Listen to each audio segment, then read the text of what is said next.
Alright folks, let's go ahead and get this party started a little bit. Back. Sorry last week did not happen, but I'm still coming back from vacation, so had to take care of that. So I was driving back, and then I was like, I don't want to try to stream on Sunday, and I decided to let it go for a week. So now I'm back. I may miss in fact, I probably will miss next week or have to do like a different stream.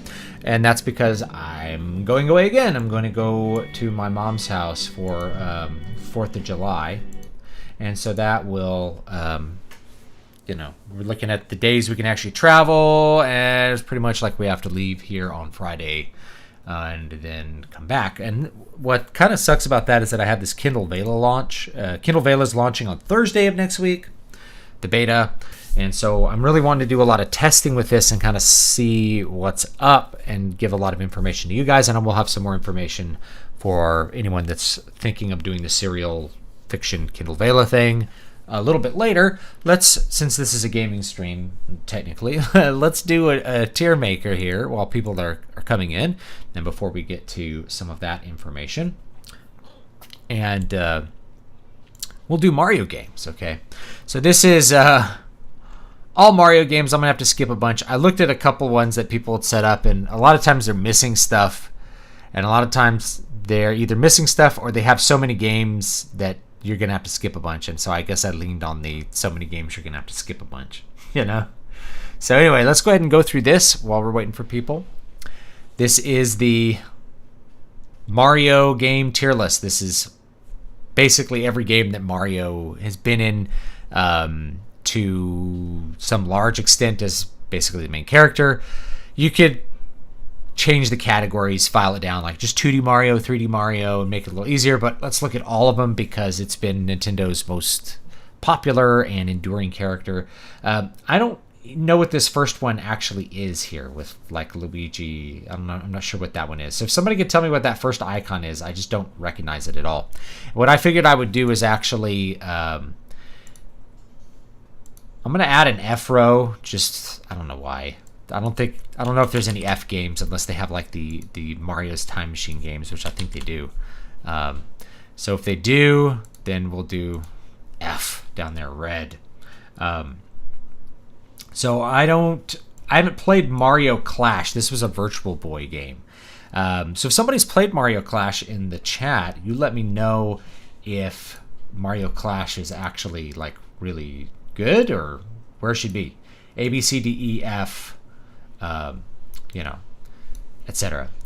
Yeah, corporatism versus localism. We'll talk about. I could do a separate video just on that because I think that's the big division that exists right now. Is actually not this division of left and right or socialist, capitalist. It's really a division between the local and like the mega corporate, or maybe I don't know, maybe imperial might be a good way of thinking of it, like the imperial versus the mega corporate.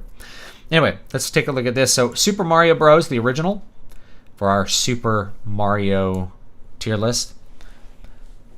I'm going to put that as an S. So Super Mario tier list, we're going to start with Super Mario Bros. As an S. This is the game that really made Mario what he was. Shipped with almost every Nintendo. Not every Nintendo, but it shipped with every Nintendo that was being sold in the late 80s. It shipped with mine, which my parents got for me for Christmas in 1988. And then it came with Duck Hunt, which was cool and kind of showed off the capabilities of this cool NES, this cool video game system. It's still probably the most popular speedrun game in the world, which says a lot about its quality. It's still a fun game and challenging game to play today. The controls are still really tight. The levels are still pretty darn interesting to play through. Plus, there's warps and things like that. And people have had a lot of fun trying to, get various kinds of world records. So it's a great speedrunning game, and it's a great game to play if you're just, a casual player too. Thank you for the super chat. Zachary, I appreciate it. I appreciate your content, sir. May the algorithm always be in your favor. Well, I'm doing a lot of experimenting with that, but I really appreciate the super chat. I really, really do. All right, next, Super Mario The Lost Levels. This is actually Super Mario 2. So here's the story behind this. In Japan, this was Super Mario Brothers 2. They felt like it was too difficult for the US or the North American audience because that skewed younger. So they didn't release it as Super Mario Brothers 2. Instead, what we got for Super Mario Brothers 2 was a reskinned game that wasn't even a Mario game called Doki Doki Panic. And I'll get to that one in a minute, but the Super Mario Brothers The Lost Levels appeared on Super Mario All-Stars. It's actually Super Mario Brothers 2. So I think it's actually really good. It's very challenging, but it's actually not... If you're really good at Super Mario Brothers, this one is not as challenging as it was made out to be. If you were 6 years old, this would be way too hard to do. It'd be like impossible. But if you're an adult and you've played Super Mario before and you're pretty good at it, then chances are you'll be able to do this one, and it'll offer a lot of challenges and a lot of fun as well. So I'm putting that one as an A. And now Super Mario 2, again, this is Doki Doki Panic. So they took a game called Doki Doki Panic and they reskinned it with Mario characters and put it out as Super Mario Brothers 2. And then it kind of entered into the canon that way. And a bunch of the enemies from it, like Shy Guy, which weren't Mario enemies, became Mario enemies. And so I got to wonder like how people in Japan view this game, considering it was like, the game that they had was Doki Doki Panic and it was not Super Mario Brothers 2. Nevertheless, I still think it's a really good game. It has really interesting and unique gameplay that I think holds up. Rather than jumping on things to squash them, you pick them up and throw them. And so it actually is a pretty original approach to gameplay, and they really make a lot of use of it. Killing bosses by throwing rocks at them and mushrooms and whatever else. And some of the levels can be quite labyrinthine, but I think they're a lot of fun. I liked a lot of the levels where you can go in and out of doors, up and down different various levels. There's a lot of little mazes in the game that I think are really fun to navigate. So I think it's still a really good game. Oh, the top one, this is the 1983 Mario Brothers game. I'm actually going to put that one as a B. It's an early arcade game. The controls are really not very good. And you will be they have this weird floaty control scheme. If you've never played an original cabinet, try to find an original cabinet somewhere to play. It's definitely an experience you should have. It's very challenging, I think, but it's really about the score. How high a score can you get? And I think for early arcade games, it's a pretty decent game. I'm not going to say it's better than, say, Donkey Kong, but you're looking at that same area.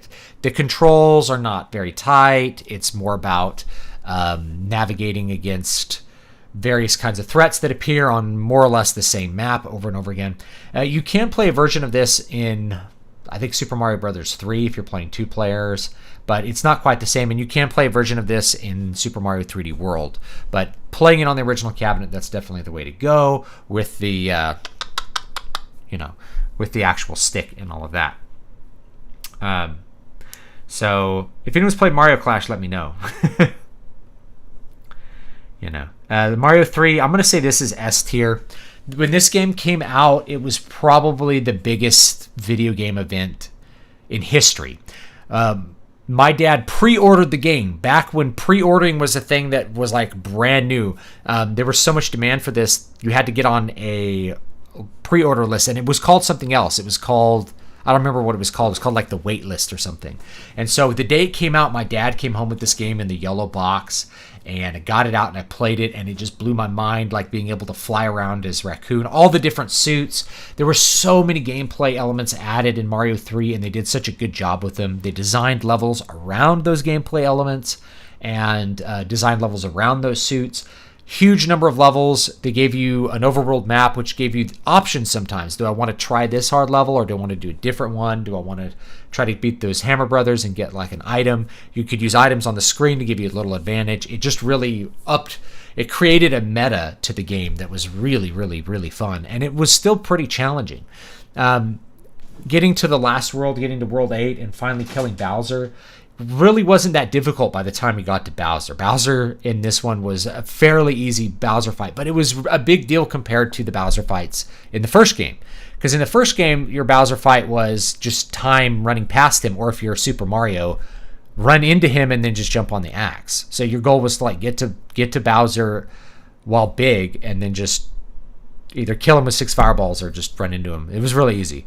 But that Bowser, which is basically just jump out of the way as he falls down and then he kills himself, it was actually pretty easy to do. Although it took me a couple lives to figure out exactly how to kill him or what you were supposed to do, because we didn't have, We didn't have anything to tell us at the time. I did have a Nintendo Power that had all the levels in it, like maps of all the levels, and that was really cool back in the day to have. So Super Mario 3 was really huge. It was in this game called The Wizard with, I think, Fred Savage and Ben Savage. Maybe, I think Fred Savage and Ben Savage were in the Little Monsters, so it might have just been Fred Savage. It was all about video games. You went to like this Nintendo Championship and they revealed Super Mario 3 as like this brand new game, and no one had seen it, and the game wasn't out yet. So that was it was like the most interesting marketing thing that had ever happened in leading up to, I think, 1989, 1990, whenever this game came out. So it was a huge deal, this game, and it really lived up to the hype. It was one of the few games that completely lived up to the hype. Super Mario Land. This is for Game Boy, and I'm going to put it as an A, even though I don't think it's the best game to play now. Like, if you were to just judge it by today's standards, it might be down in here. It's still really good, but I want to put it in A because it showed what the Game Boy was capable of. When you played this on the Game Boy, it was like, this is a full-featured Mario game. This is a Mario game, and I'm playing it on this handheld device, and it plays just like a Mario game. It's real. It wasn't playing like one of those Tiger handheld awful LCD games. It was just like, it was good. It was a really good game for the mobile platform at the time. Super Mario World, this is another S.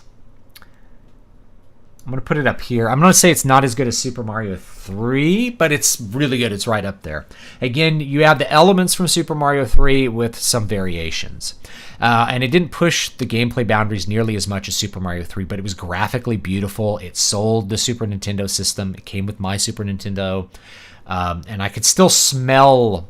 I opened up an ice cream maker. I bought an ice cream maker, and it had the same smell as the Super Nintendo. And a bunch of these consoles, because of the plastic and the way they were wrapped in plastic, they had this smell when you opened the box. And so I remember opening my Super Nintendo box, and Super Mario World was in there, and that smell just hitting you, and the cool colors of the buttons. We plugged it in and played it. And this game, I can still play it today and have a ton of fun with it. There are so many levels, various challenges, tons of secrets.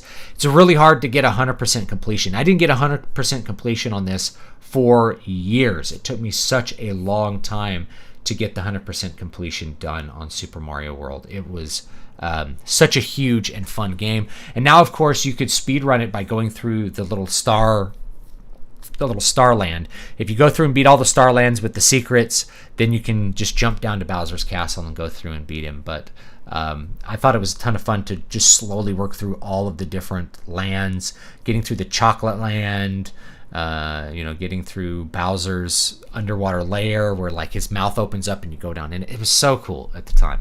And it's still great. It's still an amazing game to play. Super Mario Land 2, I feel like this is just kind of more of the same, but it's good, It still holds up, I think. Because it's not really pushing the boundaries, I'm maybe going to put it at like a B. But it's good. It's definitely worth playing for sure.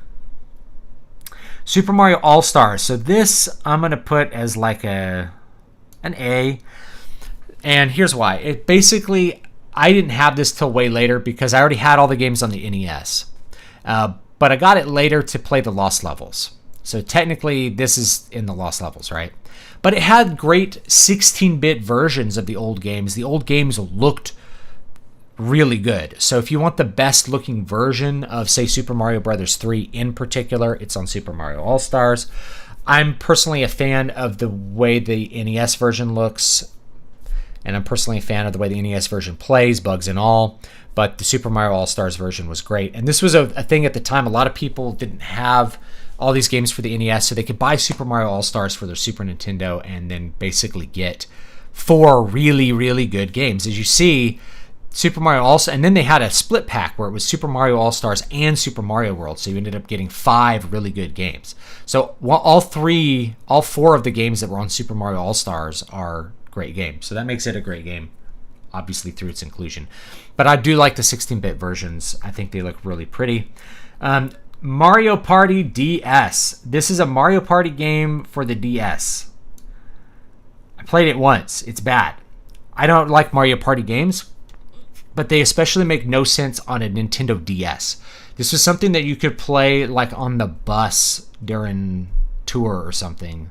I was in college at the time, so maybe if you were like a high school choir kid on like choir tour, or a college choir kid on choir tour, you could probably do something with that. But as far as Mario Party games go, I think it's probably one of the worst ones I've done. But I don't know, somebody's gonna like it. Mario Party 9 I haven't played. Again, I'm not a big fan of the Mario Parties. What is this? Is that another Mario Party? Mario Party. I skip most of the Mario Party games because I don't find them very good. I just find them boring. I don't know. If you have a bunch of people sitting around drinking, they could be fun. I remember some fun with at least one of the Mario Party games, whichever one was for GameCube, which I don't remember which one that is. Mario Golf for Game Boy Color. NES Open. Okay, I've played this. I don't think it's good. I think it's not a good game. I don't like it. Golf games, I feel like peaked in the early 2000s with the Tiger Woods games, and that's the only time that golf games have ever been fun for me. And so this one includes, and I had the original golf game, which actually had Mario in it. It was just called Golf. And it was not very good either. It was all about timing things, but it was really hard to actually time things the certain way that it had to be done. And it just, I could still hear the noises from it. But let's move on from that. Mario Golf, Game Boy Color. I don't think I played the Game Boy Color one. Yoshi's Island is an S. This is, the debate would be, is this the first? It's the first Yoshi game, kind of. There was actually a Yoshi game for NES that was like this egg game. It came out after the Super Nintendo. I didn't play it till years later. But yeah, you play as Yoshi and you shoot eggs at stuff, and the gameplay is just so different. Where this is probably the pinnacle, baby, of all of the gameplay that came before it. This is just completely new gameplay. You had like this Yoshi could flutter around, he could shoot eggs. It was just wild. And then you had the 3DFX chip in it, so you had all these 3D objects in the middle of it. It was a really cool presentation back in the day. I really, really thoroughly enjoyed playing Yoshi's Island. So that's an S game for sure. The aesthetics are on point. The music's beautiful. Had a great cartoonish style. Had amazing gameplay. Great final boss. And a lot of humor to it as well, with like Kamek and Baby Bowser. So I'm going to skip some of these other Mario Golf ones because I haven't really played them. Actually, I played the GameCube one, and yeah, it's a C. There were better golf games for the GameCube. The Tiger Woods games were particularly better. Now, Mario Tennis was for the Virtual Boy. I have played this one, but I haven't played it since it was new. It played okay, but I haven't played it since the 90s. So I'm just going to throw it in the C category for, I remember it being kind of fun, but not being a whole lot to it, Skipping the Mario Tennis games because I don't really enjoy those or care about them so much. The other ones. New Super Mario Bros. For the DS. This is an A. It's good. It was really good at the time that it came out, and we had a lot of fun playing it. But it really is just a return to the 2D formula, but without as much variation as you had in Mario World and Mario 3. The levels are more straightforward. There's some fun things like, Giant Mario that happen that keep it interesting, but it's just not on the same quality. It might be even B, but I'm going to put it as low A. It was good. It was really fun at the time, and it might be the best new Super Mario Brothers title because it, we hadn't had a lot of 2D stuff at that point. People were buying Game Boy Advance games that were the old Mario games because there was no 2D platforming. So it was a good return to 2D platforming, and it did a pretty good job of what it was doing. Mario Tennis Aces, I don't have that, and I don't plan on playing it. Mario Mix, I haven't played that. Mario Baseball, haven't played that. Super Mario Strikers, I do not remember that at all. I don't even remember this game existing. So there's a bunch of these that I haven't played. Mario and Sonic at the Olympic Games. I haven't played these either. Here's New Super Mario Bros. Wii. Is this Wii or Wii U? It's a B. It's the Wii one. It's good. You have Skeleton Bowser and stuff. It's cool. However, it's missing something. Whenever you play it, you just feel like it's just more levels using the older stuff. They don't really give you any new gameplay elements to play around with. They don't really surprise you a whole lot. It's just a 2D Mario game where you play through the levels and then eventually you beat the game. You know, that's it. More Mario Sonic stuff. Super Mario Run. I'm going to put this one as a C, actually. I have it, and I actually have the full version. And it's not a particularly good game, and it actually can be very frustrating because you just go forward. So the game tends to, after you clear out all the levels, which aren't hard, it becomes about collecting these hidden coins. So if you miss one, you have to stop and start the whole level over again. So you have to do the level perfectly, flawlessly. You can't turn around and get it. It just becomes really annoying to try to do all the collectibles, which I've actually done a lot of. And part of this is the reason that I've played so much of it is that literally toddlers can play this game. It's just you touch it and it makes Mario jump and he just goes. So toddlers can play this game and actually have fun with it on a tablet or on a phone or something. And so yeah, like I have toddlers and they're like, okay, I'll play a game of Mario Run, and they have fun making Mario jump for a minute, and that's the entertainment value of it. It's good for toddlers. You know, it's a game that's accessible like as a first game, baby's first game, Super Mario Run. Let's see what else we've got here. Mario Sports Max. I didn't play this. Dr. Mario World. This is another mobile game.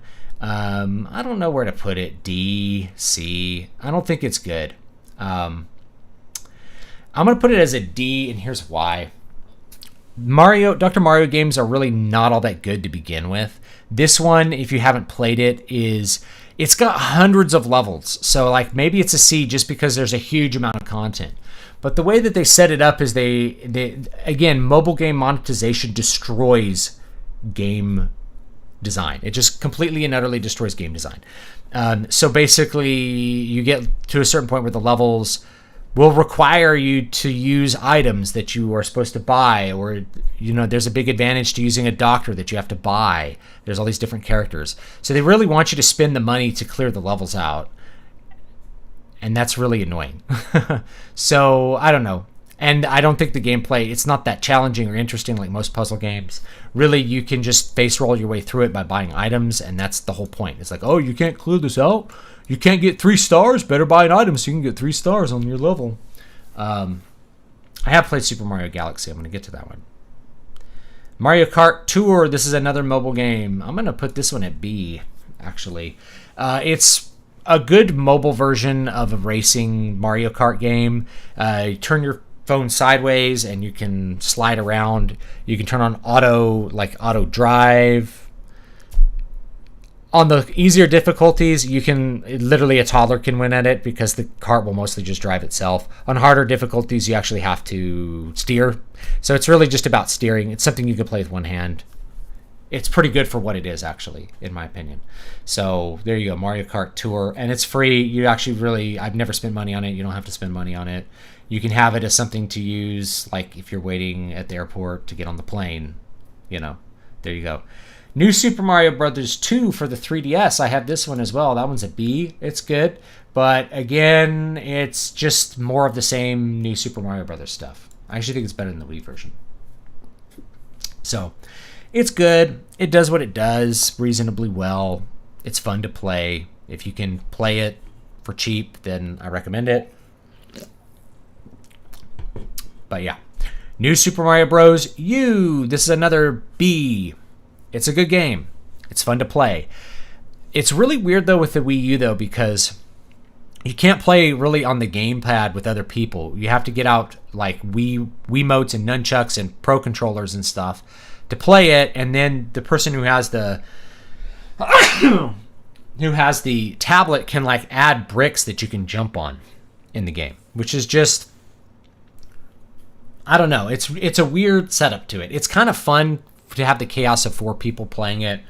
The challenge of the Super Luigi Brothers, which is like you have 1 minute or I think 100 seconds to beat all the levels.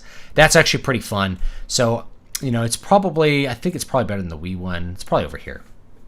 You know, it's pretty fun, but again, it's just kind of more of the same. You kind of feel like you're doing more of the same kind of stuff. Same thing. That's the same game. So Super Luigi Brothers is just New Super Mario Bros., but you play as Luigi, and only Luigi, and you have 100 seconds to beat all the levels. Here we go. Super Mario Maker. This is S. The original Super Mario Maker is definitely an S. This was the most fun I'd had playing a Mario game in years and years when I bought it. It was so good.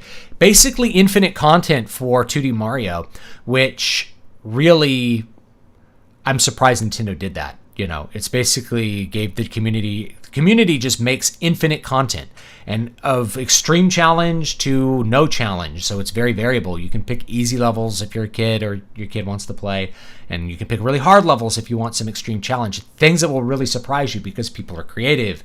You hit a block and it knocks you into a pit, or, you know, hidden blocks kill you, or weird items pop out of them, or enemies. You know, you never know what you're going to get. So that was really, really fun game. Definitely one of the best Mario games ever made. And what made it good was they just let people make the, let people make the content, which ended up being really good. Super Mario Maker 2, I'm going to put that as an A. My son likes this number 2 more than number 1 because he can make whole lands. But again, it's just Super Mario Maker, but for really what it was is they needed to put Super Mario Maker on the Switch. So it was an opportunity to just make a new Super Mario Maker game for the Nintendo Switch. And that's what they did. They made a Super Mario Maker game for the Nintendo Switch, and it works reasonably well. But the original Super Mario Maker just works better on the Wii U gamepad. The Wii U gamepad is better, feels better to work with. If you're touching things, it feels much better than the Nintendo Switch. The Nintendo Switch is like a passive touch, like a phone, and the Wii U was actual pressure, so you really felt better doing what you're doing on the Wii U gamepad. Here we go. Where was I? Oh, Super Mario 64. People are going to be mad about this one. I'm putting it as a... what do you guys think? Is it B or C? B or C? Low B, high C, low B, high C. It's not S. There's no way it's S, and I'll tell you why. I'm going to put it as a low B because of when it came out. So when this game came out, it was a big deal because the Nintendo 64 was a big deal. When you saw that 3D Mario face pop up and you can like stretch his face and stuff, that was really cool. But the actual game is very boring, and it really, to me, does not hold up very well at all. It's a game that's all about collectibles, and I don't like games that are 100% about collectibles. It's collecting these stars. You just roam around these 3D environments, which at the time was pretty cool. But if you'd played 3D shooters before that, it wasn't that cool. It was definitely cool at the time, and that's why I'm boosting it up to B. But to go back and play it now, I find it a very boring game. Making the switch from 2D to 3D, the game looks worse in almost every conceivable respect compared to the previous generation of Mario games. Yoshi's Island is aesthetically so much better than Mario 64. It's not even funny. Mario World is better. Every game on the Super Nintendo looks better than the games on the Nintendo 64. Looking at them in 2021, for sure. And I felt that this was the case back in the 90s. I thought the Nintendo 64 games looked, for the most part, ugly as hell.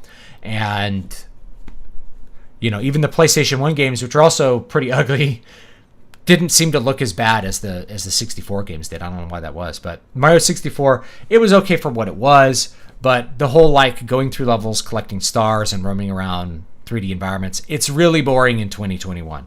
As a modern game, it doesn't really hold up. But as a game at the time, people were... I would probably have put it as a high B or maybe an A at the time. Even at the time, I thought it was a boring game. It really felt like a very casual experience. That's just how it was.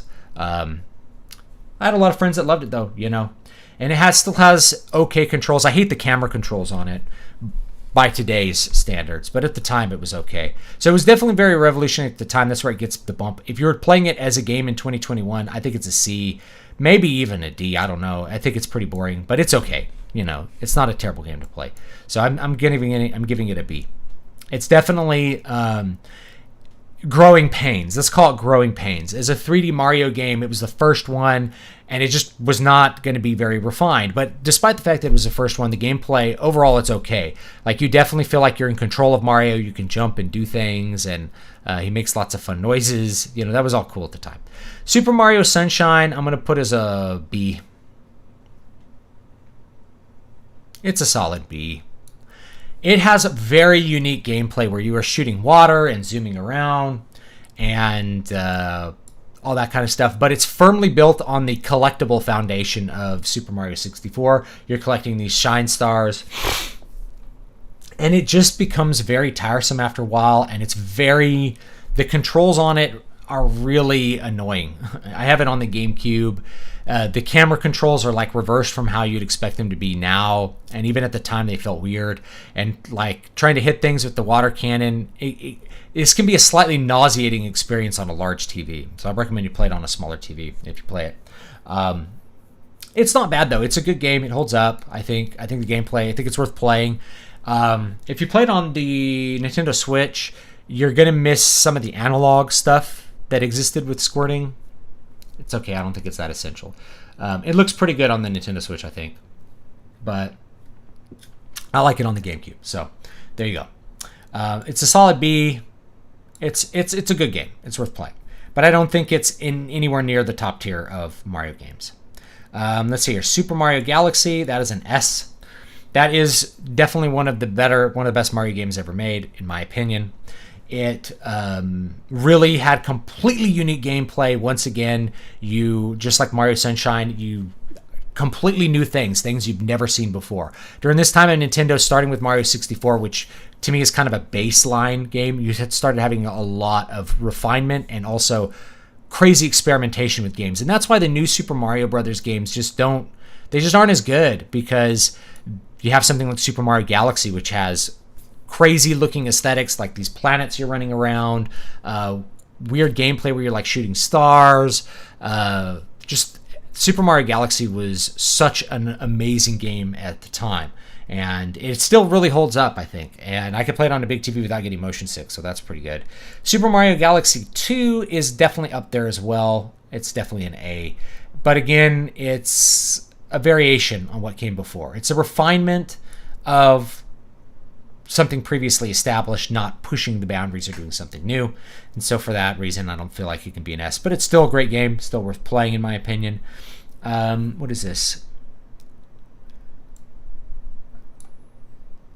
I'm not sure what this one is. I have this game,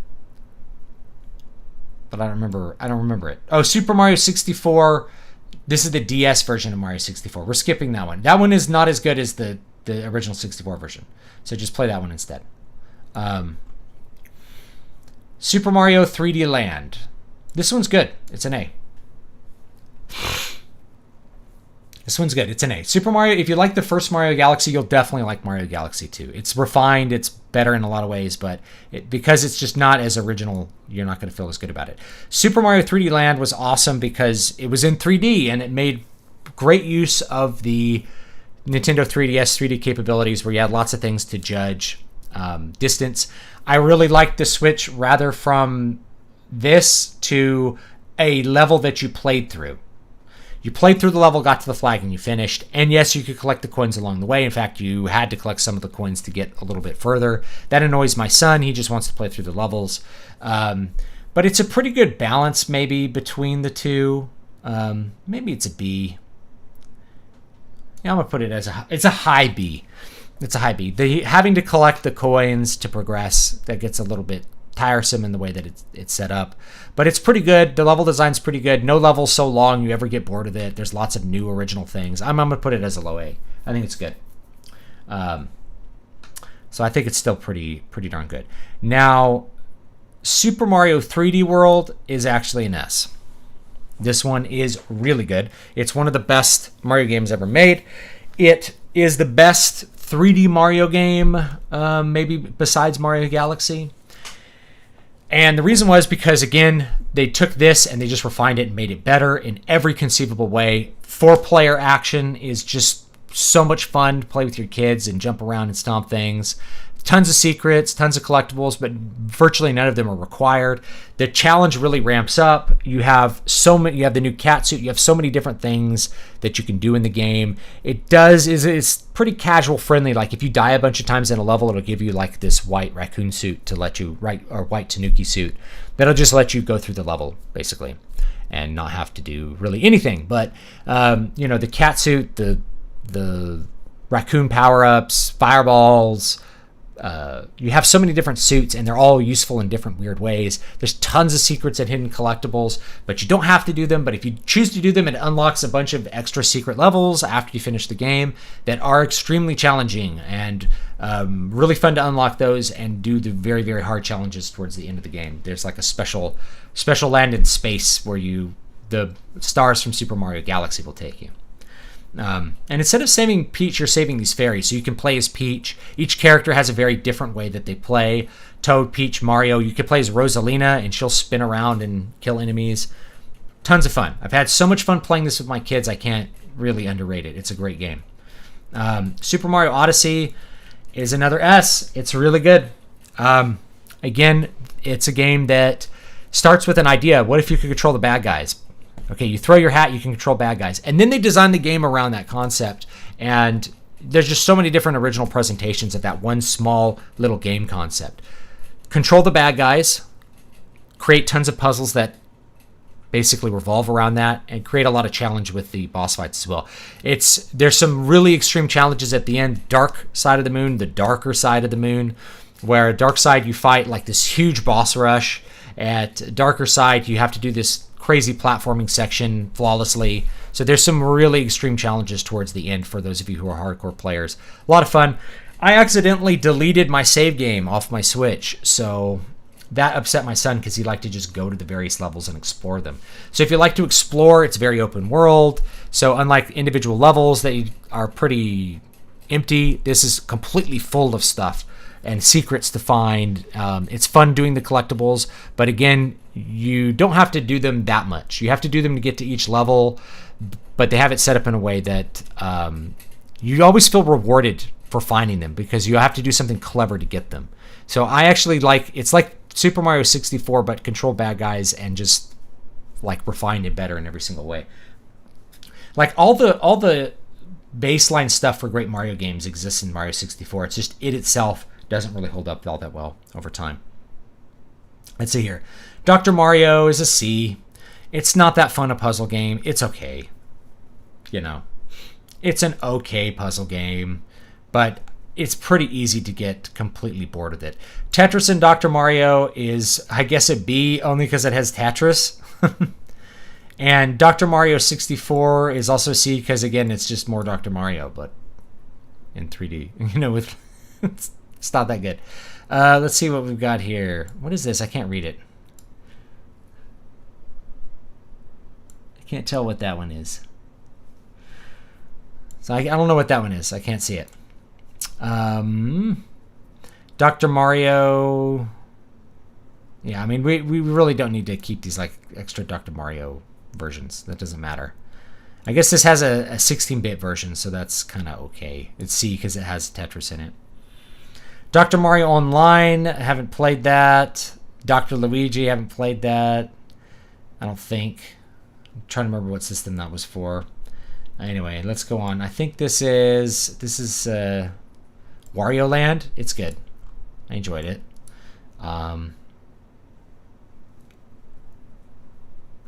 Not too much else to say about it. I mean, it's a solid game. It's good. Mario's Picross, I haven't played. I'm not sure what this one is. Is that... Might be Mario Paint or something? This one here? We'll get to the paper. I think Paper Mario's in here. I think this is Wario 2. I'm not sure.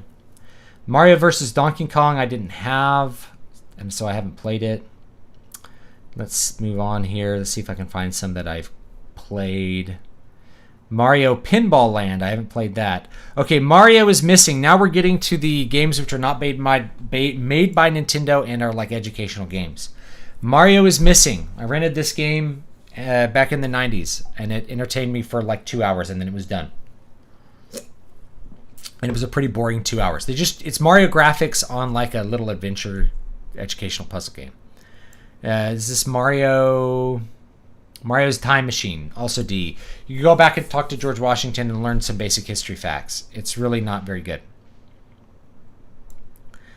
Fun with Numbers Mario, I didn't do that one. And Fun with Letters Mario, I didn't do that one. These are the educational games, like the preschool fun. Here's Mario Paint. Mario Paint's a C. It was frankly not that interesting. And what was really kind of sucked about it is that, great, I composed music in Mario Paint. And I'm like, what do I do with this? I put a tape recorder up to the TV to record the music I composed. You know? So that, I'm going to give it a B because it got me into music composition, which I later got a degree in. So there you go. It's a B. But the main thing is you couldn't do anything with your creations. It was kind of just a thing you messed around with. I still have the mouse. Mouse was pretty cool, but nothing else used that mouse. So there you go. Where are we? Amiibo Friends. No, skip that stuff. Mario Artist, skip that. Luigi's Mansion. The original Luigi's Mansion is definitely at least an A. Yeah, this is an A for sure. Had a great atmosphere, great gameplay. It was a lot of fun. Luigi's Mansion. Oh, this is the 3DS one. I have this. It's pretty good. It's a little bit slow starting, but it's still lots of fun. You catch ghosts and stuff. Luigi's Mansion 3, I think, is maybe a higher B. I had a ton of fun playing this with my son, but once you kind of play through it, you know, there's not that much replayability. You can find lots of secrets. That's fun. My son liked doing that. But once you get through the puzzles, you kind of have them mostly figured out. There's not a whole lot of extra stuff to do. But I enjoyed it a lot. Well, where were we? Luigi's Mansion Arcade. Haven't played that. Haven't played this. Captain Toad Treasure Tracker. That one's a solid B. Captain Toad Treasure Tracker is basically a weird puzzle game. It's one of the weirdest puzzle games. You actively walk around and can switch stuff, and you can look around each little level in 3D to move Toad through it, or Toadette. It's quite a bit of fun, and then there's even bosses that can be quite a bit of fun too. So I had a lot of fun with the Captain Toad games, with my son especially. So I'm going to put them at B. They're definitely very solid B. Is the Captain Toad Treasure Tracker games. They're fun. Let's see here. Mario RPG. Question is whether this is A or S. I'm going to put it as S. It's good. Super Mario RPG Legend of the Seven Stars is a Square Enix developed RPG using the Mario game. It has a ton of humor. It has great gameplay. The challenge ramps up to a point where it's quite fun, and it does tell a pretty epic story. I enjoyed the heck out of Super Mario RPG Legend of the Seven Stars. Okay, Paper Mario. OG Paper Mario. What do you guys think that is? I think it's an A for sure. I don't know where I put it. I think it's an A. It's pretty fun. Yeah, it's a really, really fun game. I think it's probably the best Paper Mario game that I've played. It definitely scratched the itch that Legend of the Seven Stars created. So it's got a more RPG approach, and I think it's a lot of fun as a result. Paper Mario, this is the GameCube one. I remember really enjoying this. I think it's a B, but I don't think it's nearly as good as the first one. Now, I didn't play the one for Wii. And I have the one for 3DS, but I didn't really finish it, so I'm going to skip that one. And I don't have the Color Splash for Wii U. I never bought that one. I have the one for the Nintendo Switch, but it's because my son wanted it. I haven't played it. It's like a prize for him accomplishing some things. What is this? Mario and Luigi Superstar Saga. I remember liking this. I haven't played it since it came out, though. Again, another more RPG center thing. Which one's this? Is this the Inside Story? I can't read it. I'm gonna say it's the Inside Story. It's a C. It's okay. I don't really think it's all that worth playing these days, personally. Dream Team, I have it, but I haven't played it. Same thing with Paper Jam, I haven't played it. All right, Mario versus Rabbids Kingdom Battle is a B. It's a good game. You guys think Thousand Year Door is an S? I haven't played it in so long, so I'm not sure. Chat seems to think it's better than I remember it being. Yeah, Super Mario RPG I played not that long ago, and it's great. It still holds up. Yeah, that is an Inside Story. Okay. Inside Story's okay. It's not really worth playing. You go inside Bowser's body and fight things inside of Bowser's body. That's it. Mario Kart. Why not? We'll put the Mario Kart games in here. Original Mario Kart, I'm going to give it an A. It was good. It's not as good as the ones that came, but it definitely laid the foundation, and it was a really cool Super Nintendo game. It was basically F-Zero, but more fun than F-Zero. If you want a big challenge, play F-Zero. If you want the fun of shooting items and stuff, that one's definitely where it's at. We still had a lot of fun playing it after the Nintendo 64 and everything came out. Mario Kart 64, though, I feel like Mario Kart 64 was really like maybe the best Mario Kart. Well, it's not the best, but it's really good. I like the huge long tracks. I had tons of fun playing this 4 players with people, even though you're playing on like a little like 60 by 60 kind of, or 120 by 120 little square, which makes it kind of hard to steer. It was still a lot of fun to play that with 4 players. I had a lot of fun with Mario Kart 64. I think it's a good, solid entry in the series. Mario Kart Super Circuit. It's just Mario Kart 16-bit, but on Game Boy Advance with new tracks. It's okay. It's okay. I was kind of disappointed with it. The 2-player mode is not very easy to do or very good. Although you can play with, I think, just one cartridge, which was pretty cool at the time. So you could use your link cable with your friends. So it was okay. It's an okay entry into the series. Where was I? We're down here in the Mario Kart games. Mario Kart Double Dash. I have a lot of pleasant memories of this. I'm going to put that as an A. Quite a lot of fun to switch the 2 drivers, but mostly it's just that the track design was really good. Really fun tracks that did a lot and just gave you a lot of enjoyment out of them. Mario Kart DS I thought was pretty good. Again, probably a high B. It's up here. Again, it wasn't doing anything really all that new, but it was good. It was a lot of fun to play it, and it was better than the Game Boy Advance one. Let's see here. Mario Kart Wii. I don't know. It's a B. It's good. I didn't like driving with the little steering wheel really at all. In fact, I'm going to drop it down to C because I really did not like the controls for it at all. I thought they were just... I really hated them. Mario Kart 7 is good. It might be an A. Might be a B. I'm going to put it as a high B. It's pretty good. Lots of good tracks. 3D works well. But again, it's just... it's the first one where you have gliders and stuff, but that's not a big variation on what you had before. There's not a whole lot new there.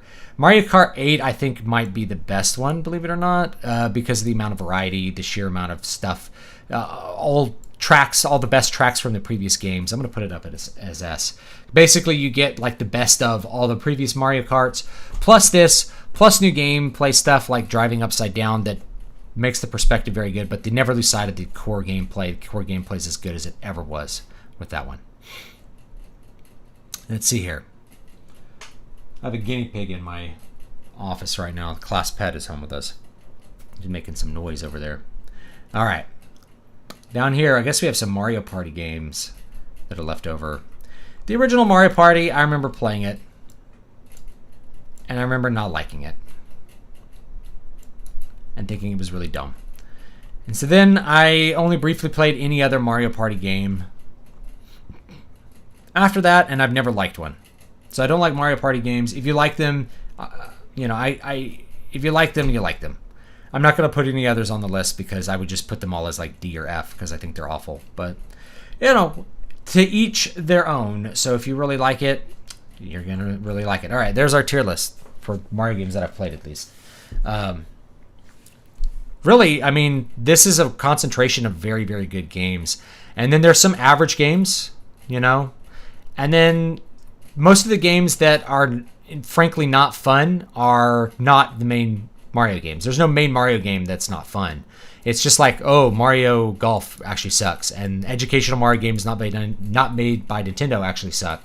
But they're not F. They're not like, oh, this game is horrible.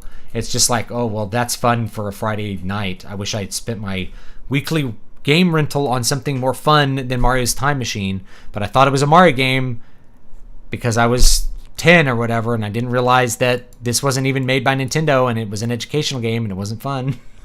It was such a bait and switch. Like, you come home with my dad, be like, I rented the new Mario game. I'm like, what is it? It's Mario's Time Machine. I'm like, well, I didn't even know this was coming out. I put it in, and it's like, this is an educational game. Oh man, this is the only new game I get to play this weekend. So I beat the games over the weekend, Anyway, if you like Mario Party games, you're going to like Mario Party games. I hate them, personally. I intensely dislike them. I've never enjoyed one once, so that's you. Anyway, there's that. Now, I want to give you some info. I spent way too long on that. Talking about Mario games. All right. I wanted to give you some info on Kindle Vella.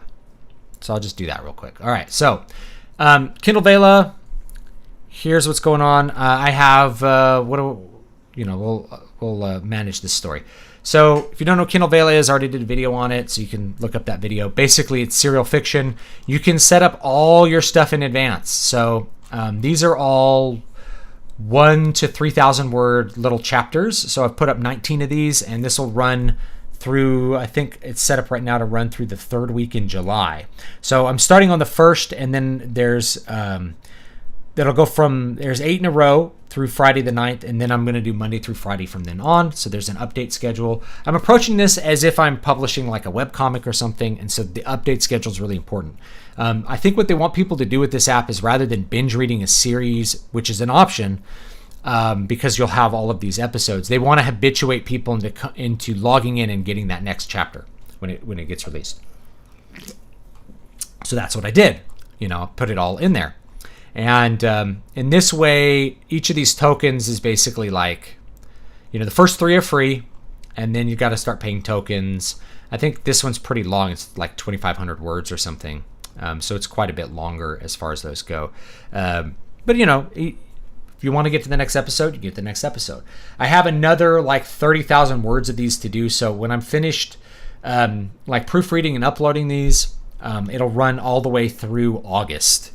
For the first book in the series. This is the one I haven't published before. You can just use any image. Like, if you want, you can use a stock photo. This is, because it's called Walk at Dusk, this is a picture called A Walk at Dusk by Caspar David Friedrich. This is an image I created.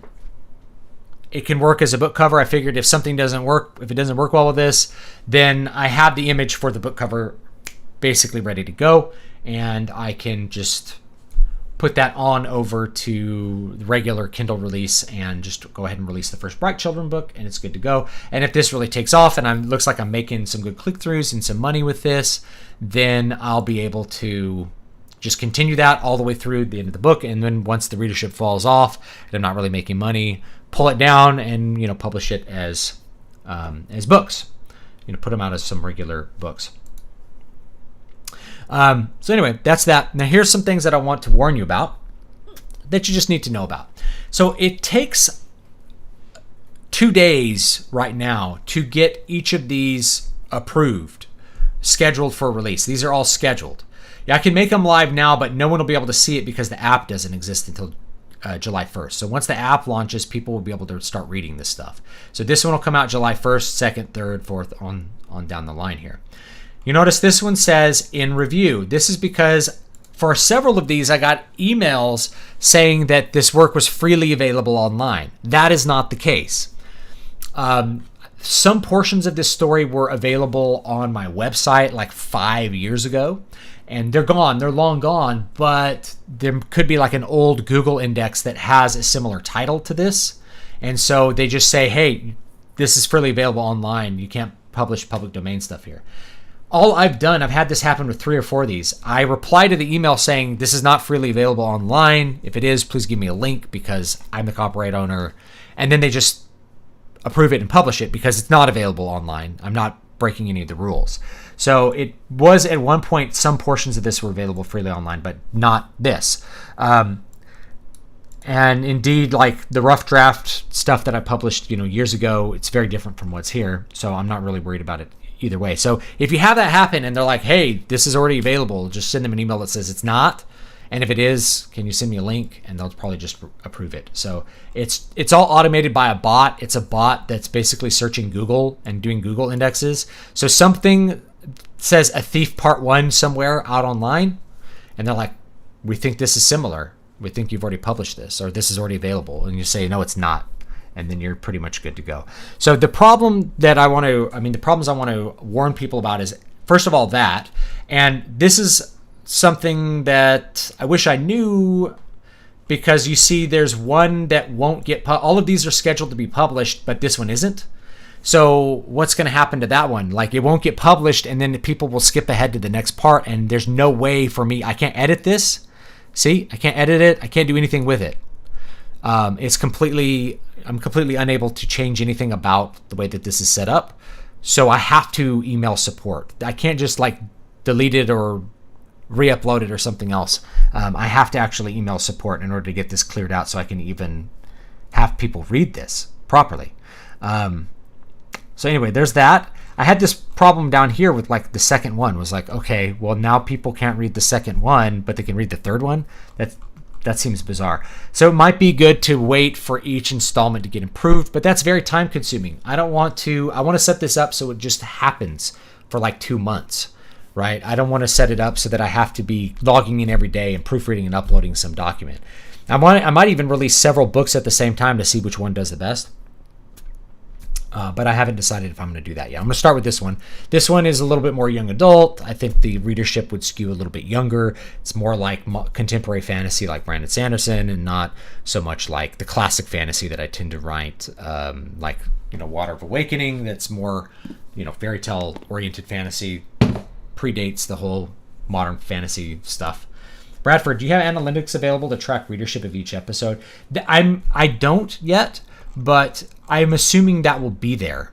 Okay, and it's not there yet because no one can read it yet. So either way, it's not there. But I presume that you're going to have some way to track what's going on in each single one, and you're going to have some sort of ability to see what's going on here. But it's not there yet because this is still in beta. So I'm assuming yes, but right now, no, we don't have that.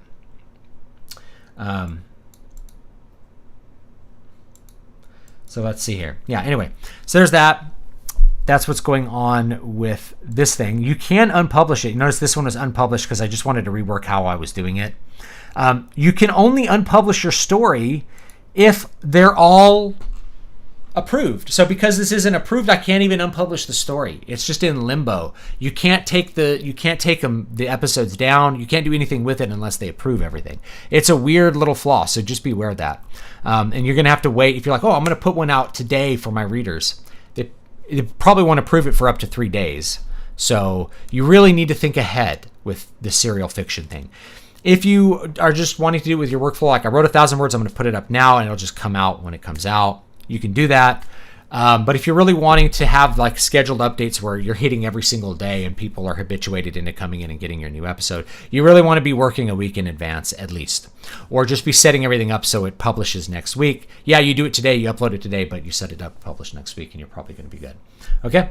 So that's what's up with Kindle Vella. Just be aware of this thing where it's not approved. Reply to the email and they'll probably approve it and get it through. That's really kind of a bummer for me because I'm trying to upload 5, 7, 10 little episodes at a time so that it's done. I'm going to try to get this completely done before July 1st so that there's a whole book. People will have a whole book at the end of August that they can just read through.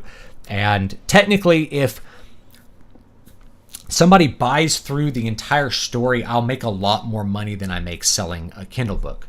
So if I sell the Kindle book for, say, $2.99, basically, like doing the math on the click-throughs, I think I figured it out. I'd make like $7.99 if they click through the whole book, and that's for like a 60,000 word book or something. So there's a potential to make a lot more money. In fact, let me see if I can. I'll just pop open a calculator real quick. Where's my calculator? There it is. All right. So pop open a calculator, and where is it? It's over here. So, you know, if you have a 60,000 word document, you're going to divide it by about, you know, this is 1,700 words, so it gives 17 tokens by 100. It'll tell you roughly 600 tokens. And you're going to get 50% of those tokens, I think. So just divide that in two, and that's going to give you $3. You know, so I'll make $3 if they click through the 60,000 word document.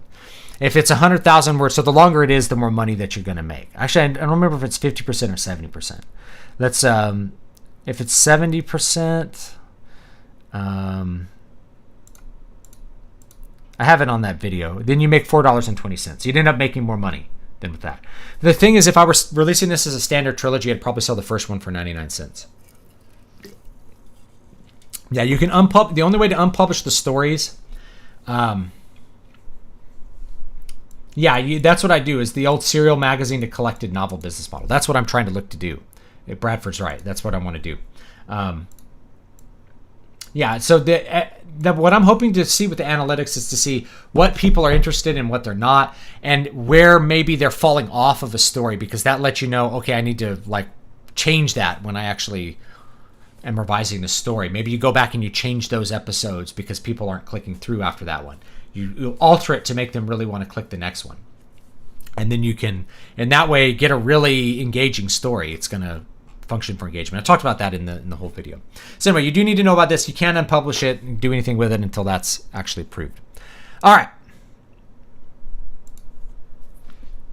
I am having a terrible time with my ears today, but it's not going to stop me from playing a game. So let's go ahead and see about some Final Fantasy V. I haven't really gotten to play this a lot because it's just I've just been gone and haven't had that opportunity. Playing it on the old PlayStation Vita, and this of course is the PlayStation 1 version of Final Fantasy V. I don't recommend the port for Android or for PC because it's just really low quality as far as the aesthetics go and gameplay and everything, and it's very buggy. So the Steam version just crashes all the time, so I wouldn't recommend it for most people. The PlayStation version's better, or you can try a fan translation of the original Super Famicom version. There it is. Oh, it's not on the screen.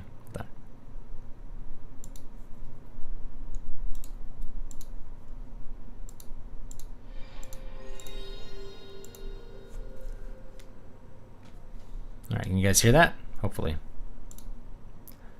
That old PlayStation sound.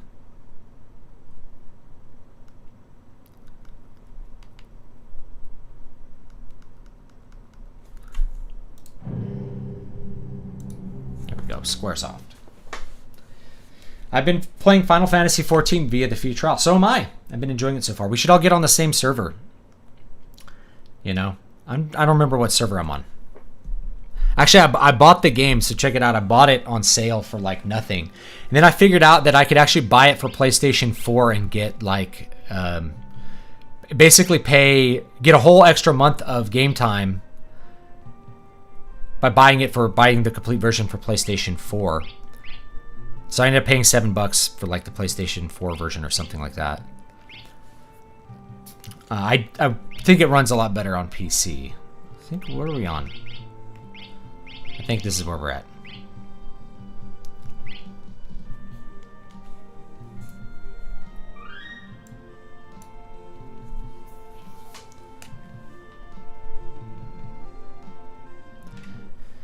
It's kind of funny that people are ask about like a story in Final Fantasy 14. And my usual response is that I'm like, story? It's an MMO, you know. Being an MMO, it doesn't really have what I would consider a normal... People are like, oh, it's like a JRPG. I'm like, it's a traditional MMO. There's nothing really JRPG about it at all. It's just an MMO. It's a good one. I've enjoyed it. I like leveling as a noob. I always enjoy the leveling experiences in MMOs. I think that's where a lot of the meat of the fun is. I don't remember what this town is.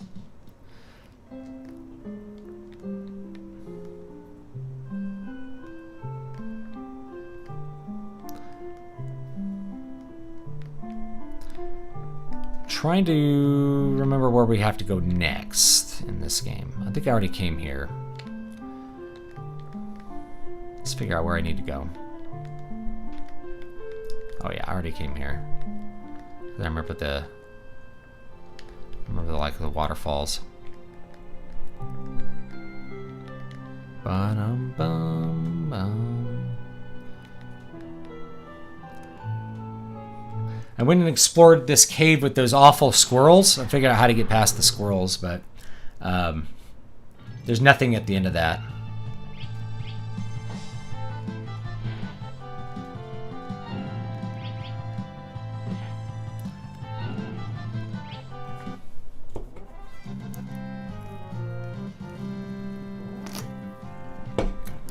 Kind of long transition screen. Yeah, Classic WoW's great. Blizzard did not apparently manage Classic WoW all that well, but I had actually pieced out of Classic WoW before that because I was like, I don't want to give Blizzard money right now. And I went back and played more retail when my friends were playing retail because that's what they wanted to do.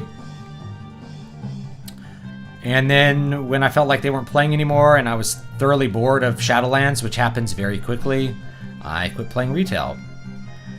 And I decided I wasn't going to play TBC Classic, partly because they were selling the boost, you know. Boosting Crusade.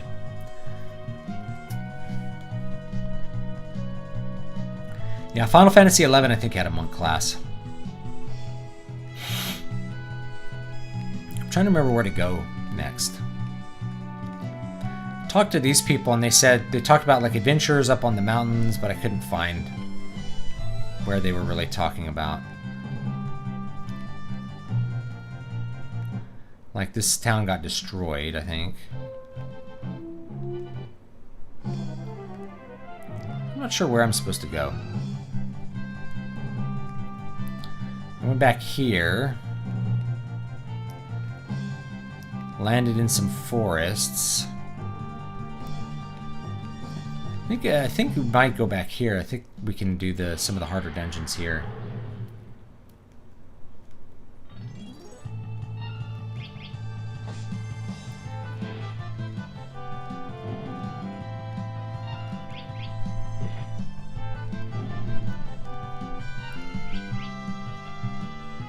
Yeah, retail WoW would not be hurt at all if they made everything. If they made everything other than the current expansion free to play, really, that's a good idea, because people could have so much fun in the game. It would repopulate everything.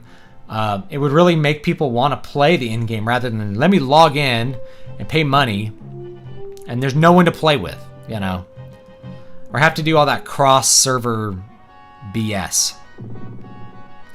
I don't remember if this one had the extra dungeon in it or not. Let's go look. Oh no! Don't worry about the castle while you're gone.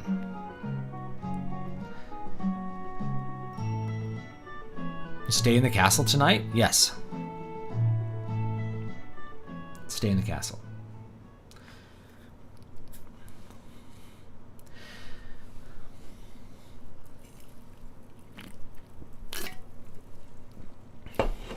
Gridania, that's where I'm at.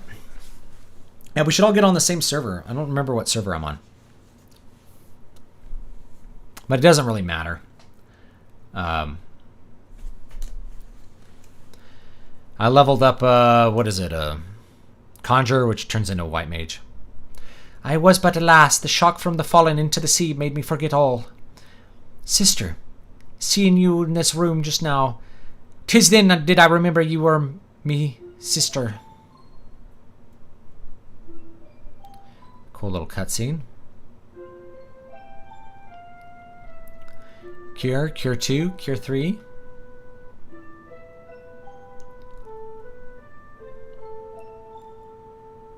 It's for WoW. I'm on my way out the door. 16 years and I'm finally burned out. I got burned out a while back.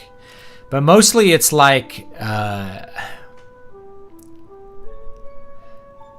you know, it's not the same game. I have a friend who actually likes playing retail WoW. And basically, here's what you have to like if you want to play retail WoW right now, which is you have to like doing one raid. You're doing one raid and that's it. Because everything else is boring, you know? If you can avoid doing all the other content, you will, because it's really boring. Maybe Mythic Plus and one raid. That's the game. You know, that's the whole interesting part of the game, if any. And you're going to be bored of that one raid doing it like 2-3 times a week. You know, on different difficulties. You got to do it on the normal, heroic, mythic. It's like, great, guys, we cleared heroic. Now we get to start working on mythic. People have been doing this for like 9 months. It's bad. And it, you know, at the core level, their game design for Shadowlands is just awful. Come right back when you're done. I will.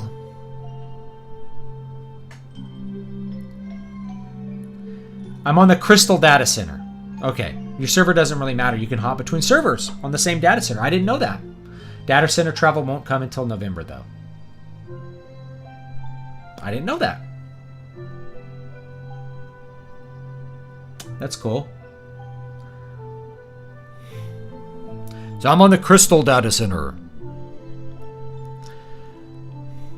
Reyna, Father's going to take me for a ride on the dragon tomorrow. Papa, Papa. He says there's nothing like flying through the sky. From up high, they say people look like motes. Huh? Now what do you suppose a mote is? Maybe it's... What a sweet little flashback.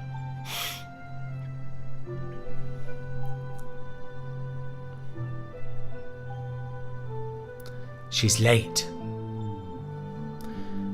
I'm in the Aether DC playing on Gilgamesh, as I have IRL pals there. As soon as I convert off the trial, I'll be in their free company. Oh, cool.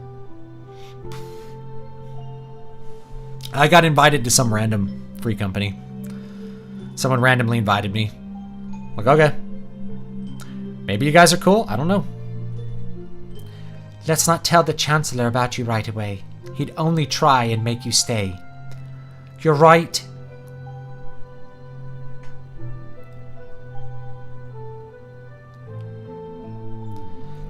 We need to find Papa.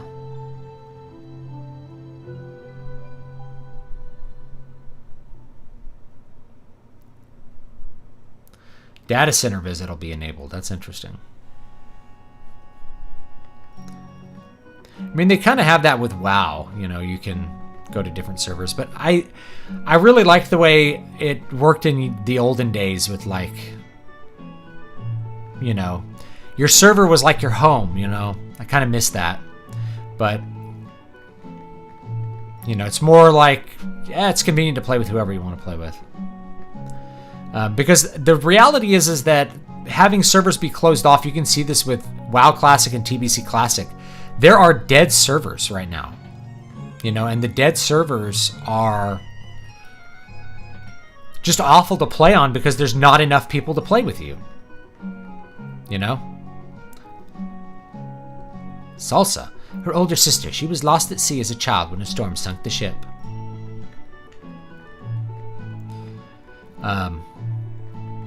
You know, you have this with BC now, BC Classic now. It's like, there's servers that you can't play. You can't even get, you have to 9-man Karazhan because there's only 9 level 70s on the server.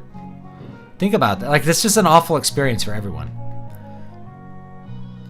It's always better to have more people available to play with. Might as well just get rid of all the restrictions. I do miss, like, the feeling of like a home server, but the truth was that the first server I rolled on in WoW ended up being a dead server. You know? Because it ended up being a dead server, we transferred off to a different server. Or didn't transfer, but we re-rolled because there weren't transfers at that time. We rolled on a different server.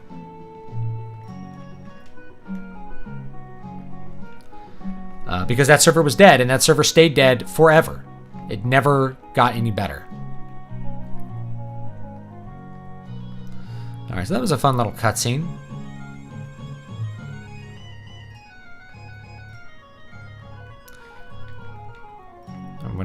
Already went there. TBC Classic servers are down, dude. Do you have friends? No, play on Asmongold server or unsub. I don't know the particulars, but please do your best. This is like lagging out when I talk to her. There it goes. Like I couldn't get out of the dialog box. Let's see what this guy, what's in here? Please feel free to take anything you need. Guess there's a storeroom here. I think I already got everything out of this.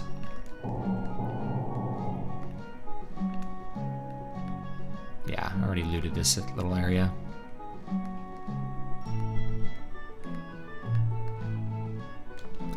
I only played WoW during Legion. I really liked the gameplay of classes. Switching specs is really fun. I loved healing. Yeah, in the old days, you had to play one spec because it cost you 50 gold every time you switched specs, and you had to go to a trainer to do it. So, like, if you were a healer, you had to have a lot of friends because you weren't going to get a whole lot of done out in the open world by yourself. It was just too hard. It's like, let me kill this mob as holy. It's going to take a while.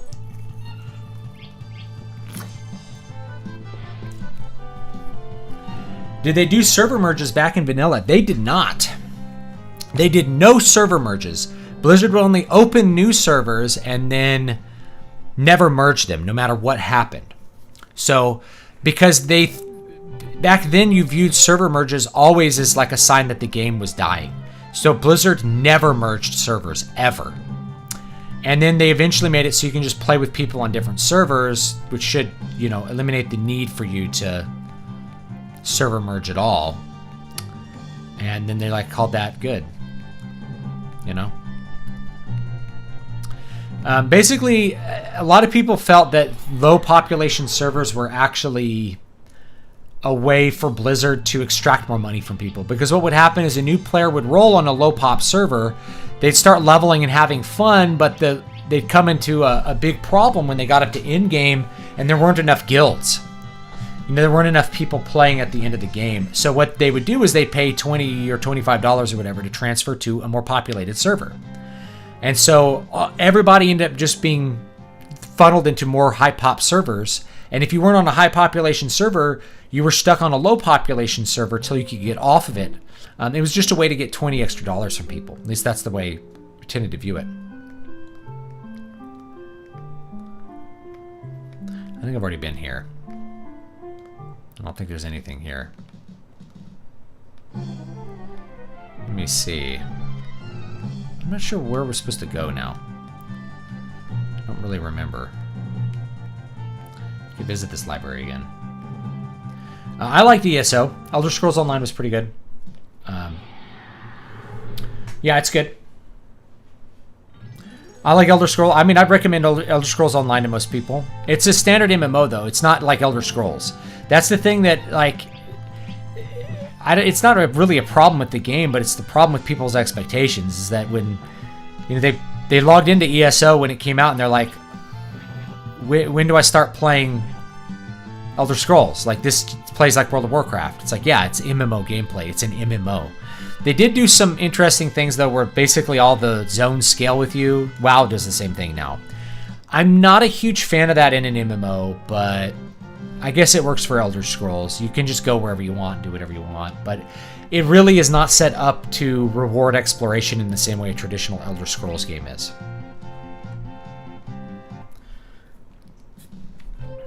Yeah. The Blizzard wanted to profit from paid transfers by making sure people ended up on bad servers that they had to pay to get off of. That was the general sentiment, I guess.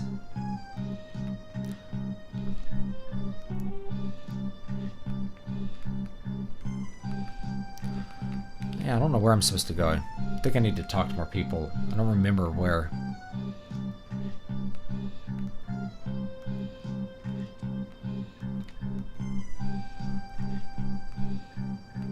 They're burning all the books because they're possessed. Yeah, Skyrim's fun.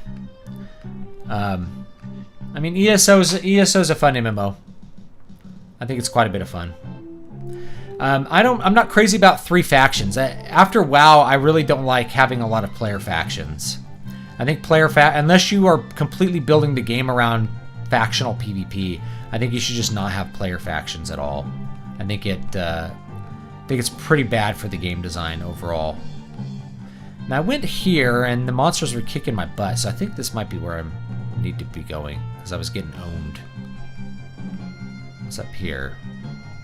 Oh, I'm back over there. Yeah, let's try up here. Let's see what's over here. Yeah, there's some monsters.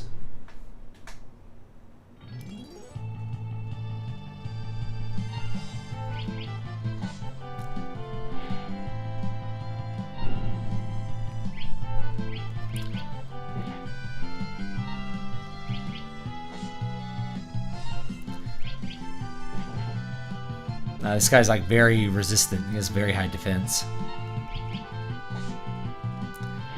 Apparently the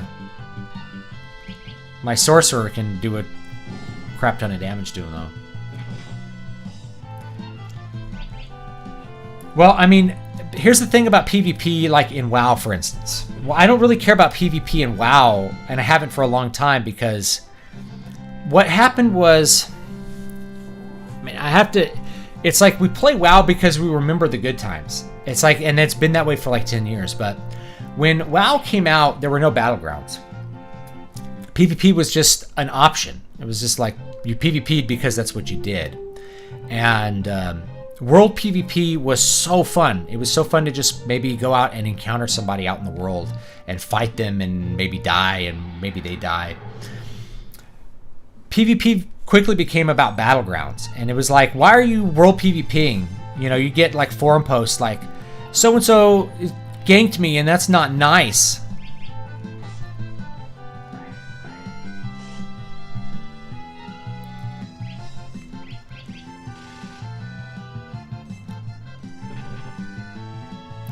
You know, so and so ganked me and that's not nice. Somebody's out ganking in Goldshire. That's so not nice. You should just queue up for a battleground where it's balanced. So it really quickly became about that, plus, you know,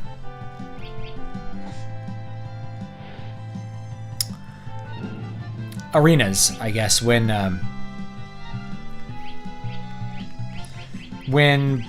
TBC came out, it just became about like 2v2 arenas, and that was really boring to me. So I really haven't cared since then. I just remember world PvP being fun. That's all. Well, Final Fantasy XIV has battlegrounds, I think, so great. You can do those. You know, if you're into WoW PvP, Final Fantasy XIV PvP is not that different. Except there's no world PvP, but no one did world PvP anyway. World PvP's been dead since Burning Crusade. Once you brought flying mounts into the game, world PvP is a dead game. No, you know, in fact, with TBC, I was like, if I play TBC, I'm going to play on a PvE server, because the world PvP became so bad with flying mounts. There's no reason to even have it as an option.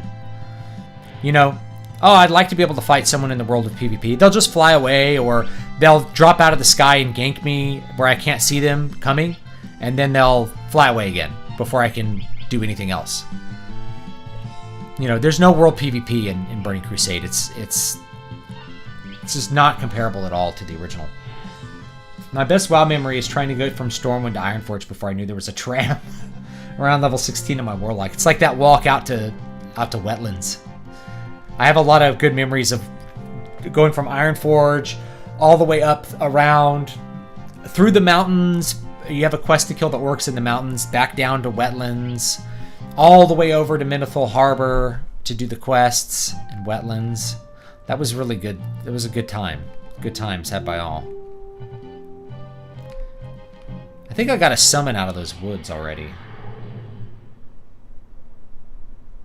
Yeah, the potential for world PvP, I think, made the world feel a lot more exciting.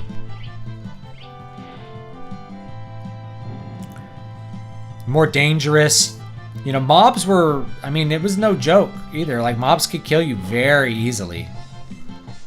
You could easily pull way too many mobs and be completely screwed. If you pulled like 2 mobs, you were dead. That was vanilla. At least leveling, you know.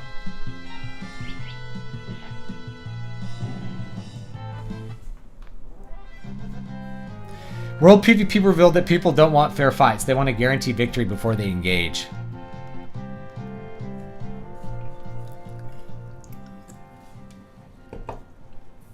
I think that was probably the fun part about World PvP, is it wasn't fair. But it's not like arenas were fair. Like 2v2s, oh, Druid Warrior. Might as well just leave now. You can't beat that combo. You know, you had these 2v2 combos that just couldn't really do anything. So, I don't know. By the time arenas became the main PvP meta, it was just boring and awful to even think about PvP. It wasn't a real PvP game. Real PvP games that have like massive battles and things like that. I felt like Alterac Valley was the true essence of MMO PvP.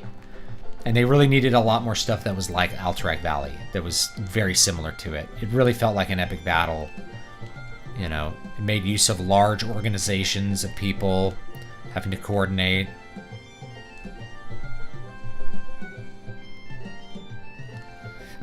Alright, I already got that summon from here. I don't think I need anything else from here. Other than like to farm. We can just farm some ability points and stuff. I already got the summon out of the woods there.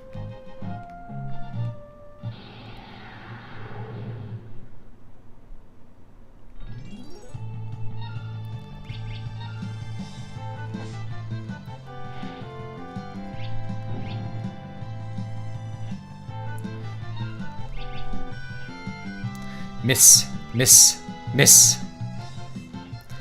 Missing the black flame over and over again. Black shock.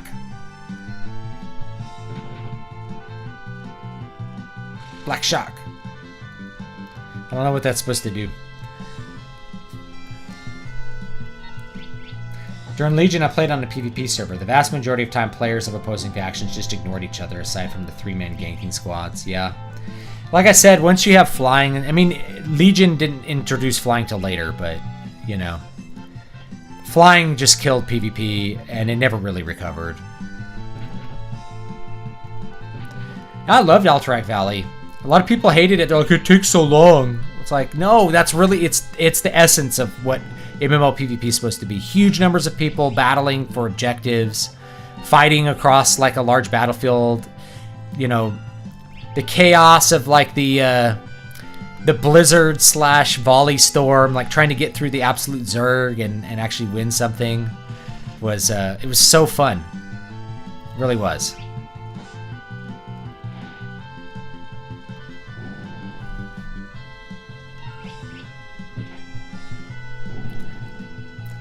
Most of my really fun classic WoW memories are PvP.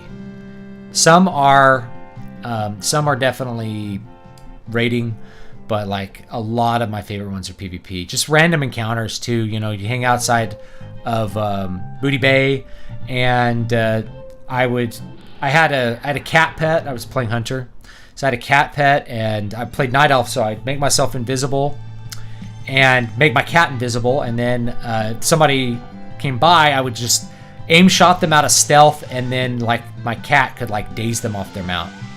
My guys are gonna die right now. That's great.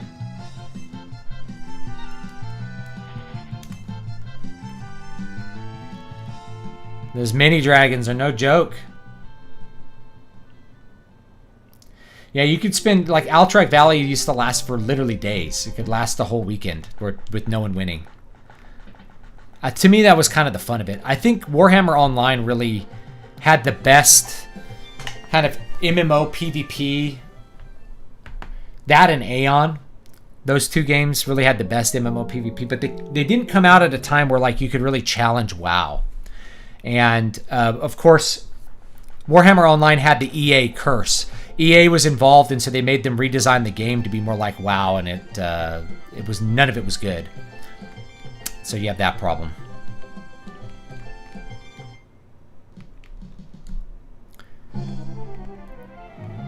We need to look up, you know, I'm gonna look up where to go real quick. Because I haven't gotten anything that tells me where to go. I'm gonna look up a walkthrough. Let's see here.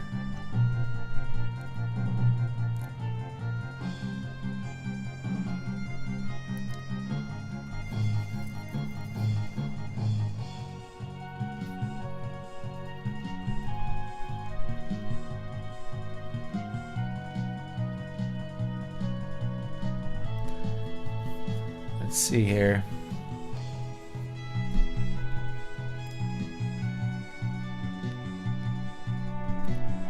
Let's see here. Have we done the pyramid?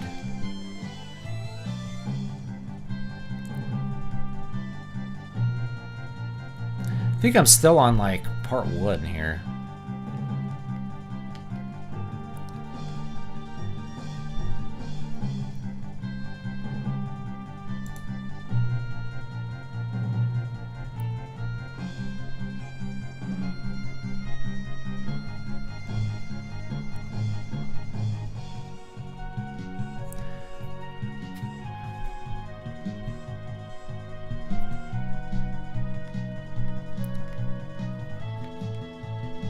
Should we go to the meteorites now?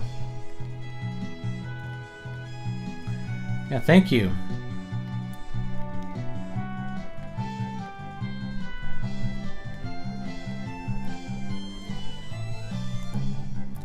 Waltz meteorite.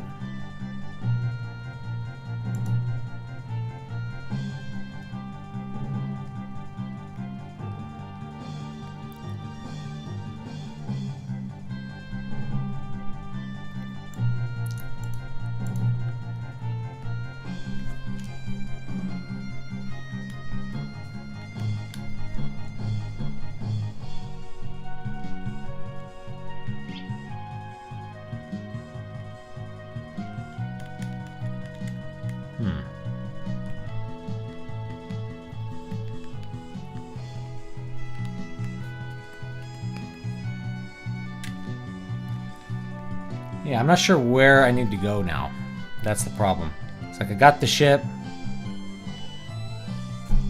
It's like looking at a walkthrough, I'm like, I'm not sure where I'm at. Or I got Rama. Okay. Jackal Cave, I did this.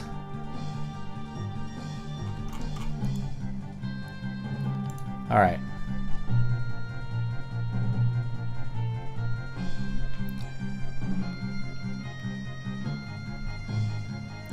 Crescent.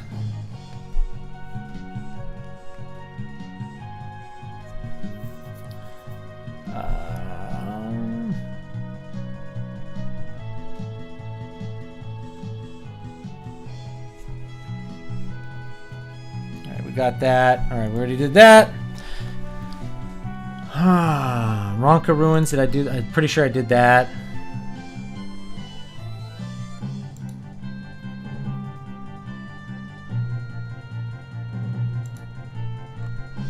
Oh, here we go.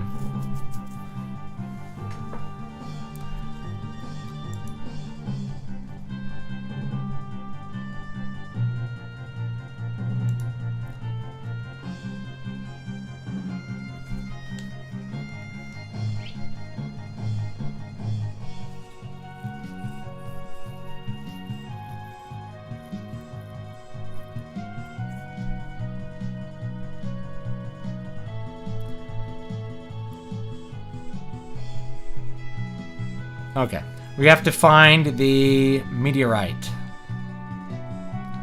Is it this one? By Waltz. Let's see if it's this one. Yeah.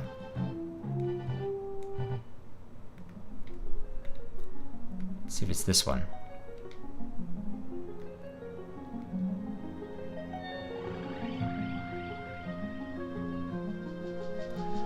I'm in the middle of some financial planning and heavy budgeting. In a few months when everything's settled, I plan on buying up every book of yours that I can. Thank you. I have a lot of them for free, though, man.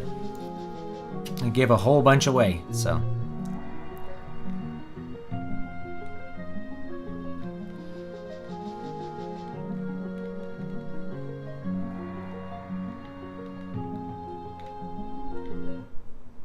Oh, that didn't do anything.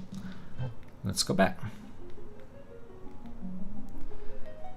I don't know. I just got the airship and explored around.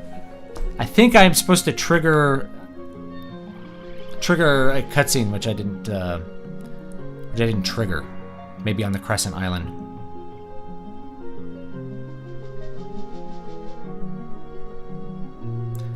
Boop boop boop boop boop boop boom. I was trying to run out of time. Anyway, play for like 15-20 more minutes. We'll make it a long one today because we didn't have time to do it last week. Couldn't do it last week. Yeah, you have to trigger some cutscenes in this one. I'm trying to remember what it is. I think we have to go back here.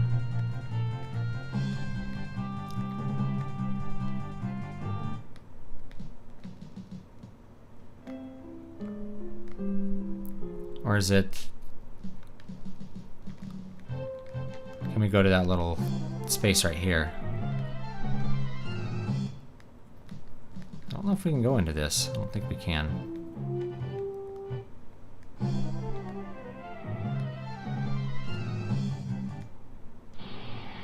Oh, I'm attacked.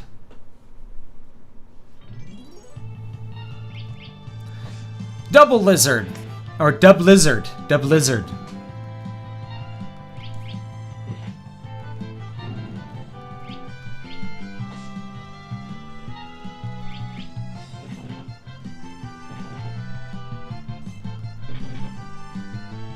Yeah, I had a friend named Benny who learned English, Gene, playing World of Warcraft. He was from Quebec, and you know, French was the primary language for lots of people in Quebec, and so he learned English by playing World of Warcraft. I mean, he learned like some basics in school, and then, but interacting and using it all the time, and you know, sitting with people in Vent or whatever, that really got him fluent in English, which is great.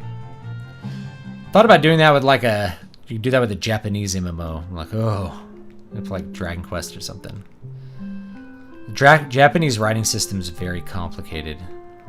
Very complicated. Maybe they're at the pub. Let's go look in the pub.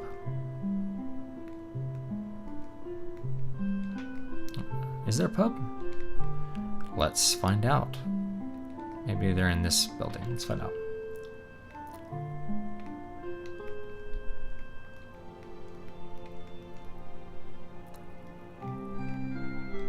Play something, then perhaps a song will come to mind.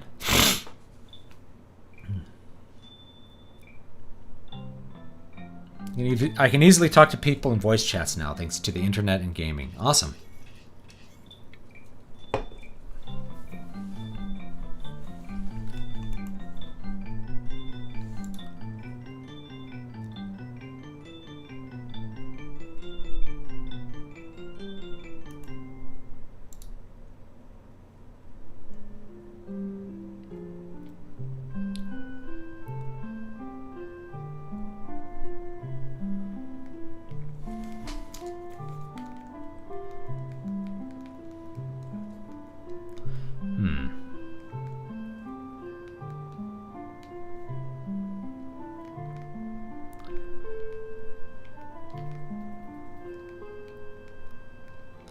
You know what? I think we have to stop on... I think I know what we have to do. Can I get out of this town? That doesn't lead us out. Oh, here we go.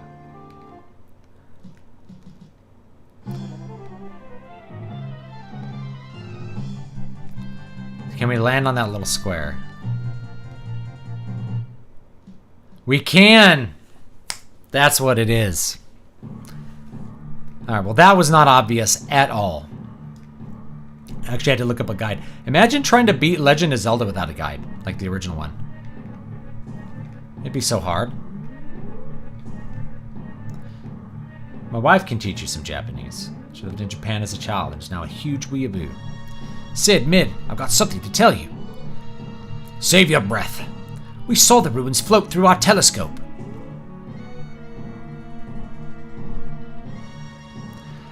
The Earth crystal is in it. What?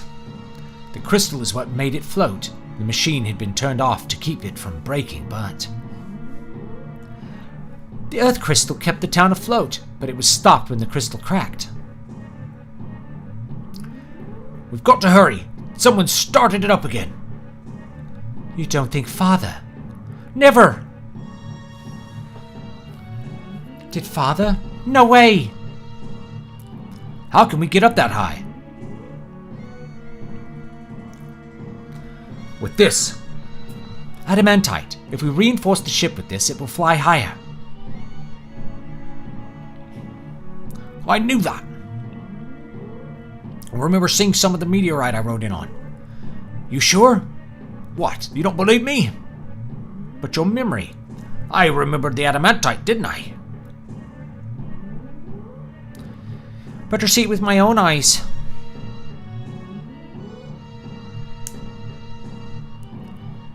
We'll stay and get things ready. Hurry and bring us back some adamantite.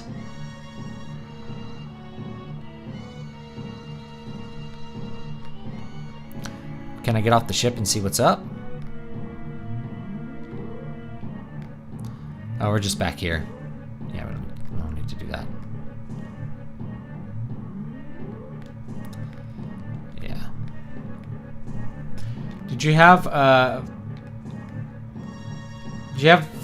fun memorizing the on versus kun readings of kanji? I find attaching the English meanings easy with the help of mnemonic devices, but less so with how to actually say them. Just click this. Alright, here we go. I don't know. I memorized them using software. That's the best I could tell you. I'm not good with the writing system yet, anyways. Is this the meteorite? No. I think it's that other one. Alright, now I think we go to the other meteorite, and it'll let us, like, go into it.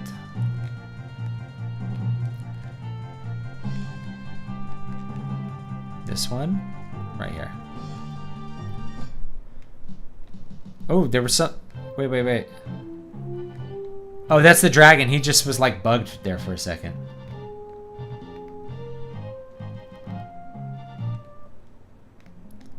Is this it? Is this the meteorite you came in on, bud? I don't think it is.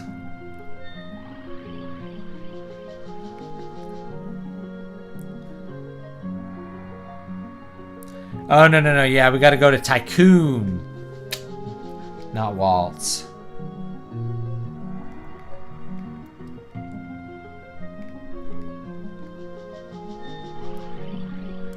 Fortunately, public schooling executed my interest in music for at least 10 years. I don't think public schools necessarily do music that bad, but it's really where the emphasis is, you know? The emphasis tends to be on performance. Like you're in the band and it's like an extracurricular activity, rather than the emphasis being on, you know, knowledge of music and actually being a good musician. It's very different. It's really like, it's like drill it and kill it versus, I don't know, being an actual musician. I don't know how to put it any other way. Alright, which meteorite did he come in on? Did he come in on this one?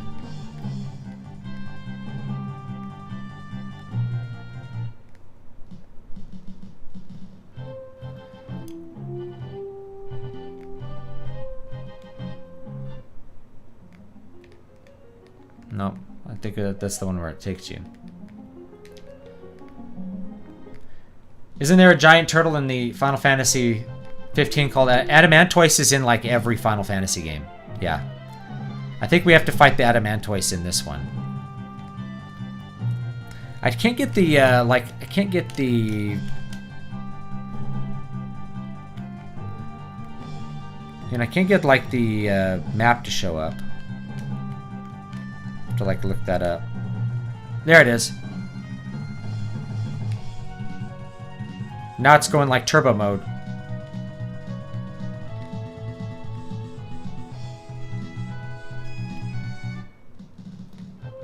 Whoa.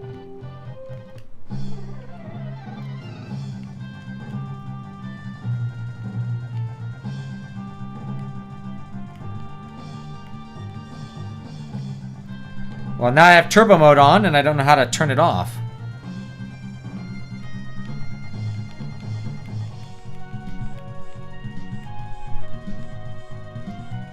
This is very aggravating. On one level, I'm like, oh, I like this. On another level, I'm like, this is... What am I supposed to do with this? Start square. That's what shows me it. Oh.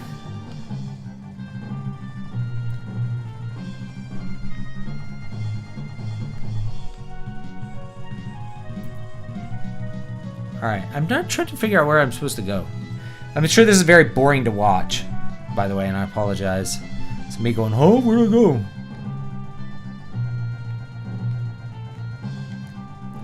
Well, not here. Where was I originally?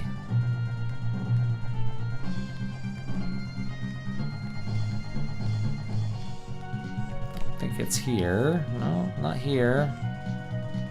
Not here. Not here. Not that one. Where's the other meteorite? Not that one. Ah, I think it's this one. Over here.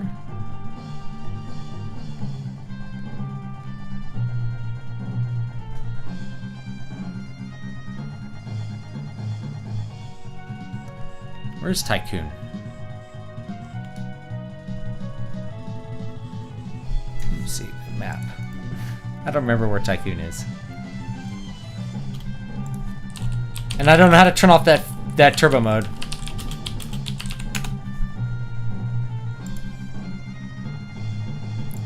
Here we go. Tycoon. Oh, there it is. Yeah, I'm going to the wrong one here. Okay. I think this is it. I think I was at the right one all along. Let's see if we can go to this one. Maybe we have to go on the other side. Well, it's on the Vita, so I don't know what the emulator hotkey turbo mode is. I was just trying different combinations. Oh, it's select and R. Press select and R and it goes like turbo mode.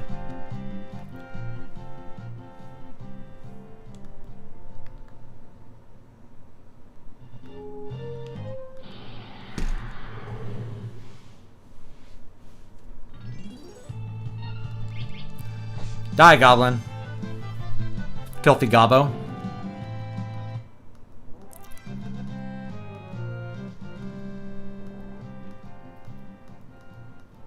They didn't make you play flutes in school. They made you play recorders. An actual flute is very difficult to play. They're not flutes. A flute you play by blowing across the top. That's a flute. A recorder is possibly an older instrument that cuts the air. Alright, here we go. Finally. Let's see now. In there!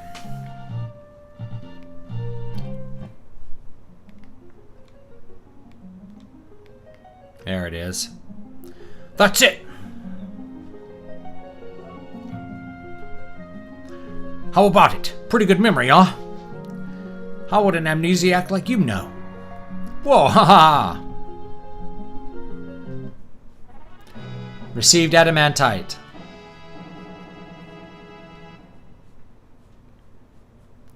Have you guys played the automaton? I got one of those. I should go get it. I got a Hello Kitty automaton to match my Hello Kitty guitar. Something's in here. Watch out! going to get us. Adamantoise. Ooh.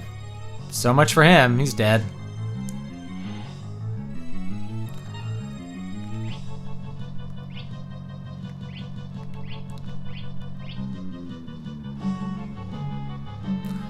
Come on.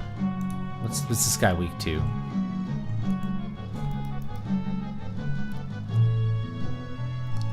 He's weak to ice.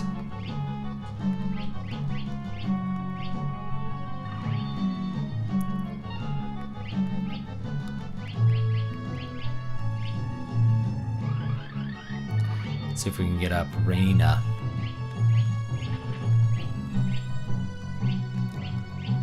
My guys, I think, are too low a level. I'm gonna have to like level them up here. Unless I can like straight up one-shot this guy.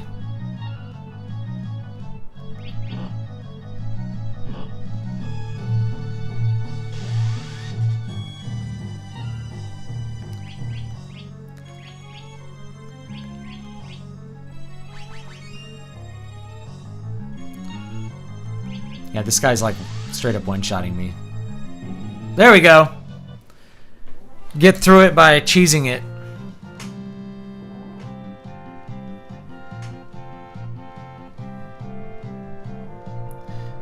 Yeah, all Western sheet music is universal. There's other forms of written music, but yeah.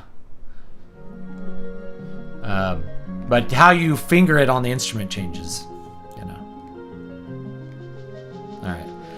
I think I'm gonna save the game there. Now that we have our adamantite.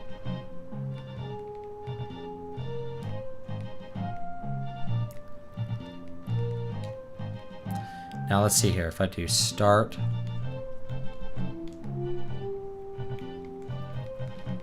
Select L makes it go like turbo speed.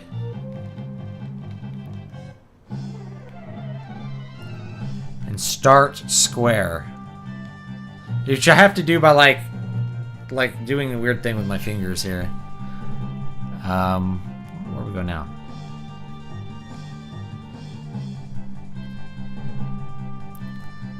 I can go back here. We'll do this cutscene and then we'll... Actually, let's save. Can I save real quick? Nope. Let me land and save. I don't want to fight the Adamantoise again. Oh, wait. Let's go to the inn and that'll res our guys. So you can res all your guys just by going to the inn in this game, which is very nice. Rather than having to, say, go to like a priest that will res them.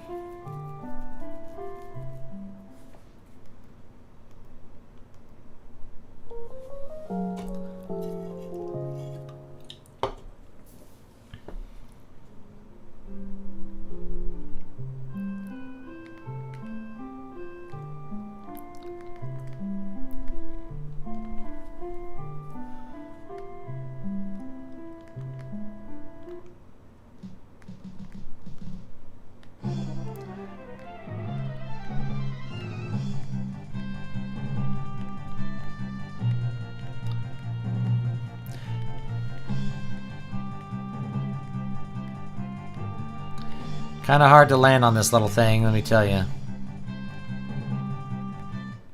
Can we go in the water and get to it? Nope.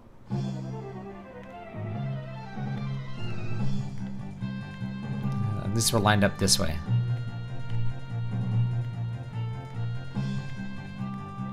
There we go.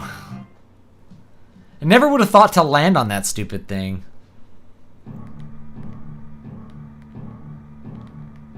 Here they come.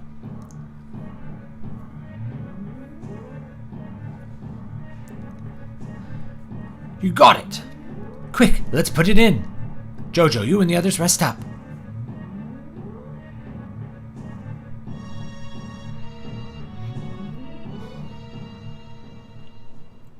David, you remember Street Fighter 2 and Mortal Kombat fighting games, but do you remember World Heroes 2, Samurai Showdown 2, and Darkstalkers The Night Warrior fight? I have Samurai Showdown.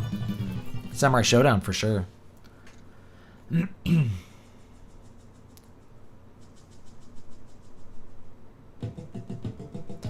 Yawn, I dreamed the airship was done.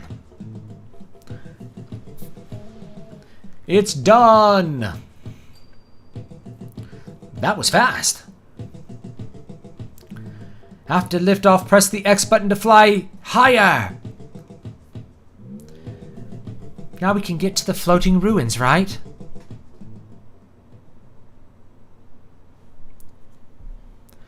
Well, it's not that easy. Better take a look at this. Unless we disable all of their cannons, we won't be able to get in. The book says the cannons are extremely powerful. But we have to try. Oi! What you're all worried about? It's just a couple of measly cannons. Thanks, Sid. Mid. Mid. Thanks, Sid. Mid. Now let's get to that crystal before it's too late.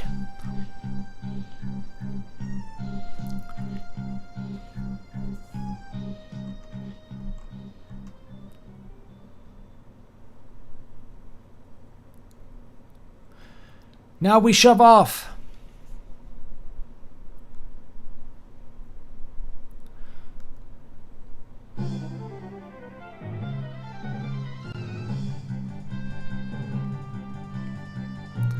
All right, we will. Oh, I can go down.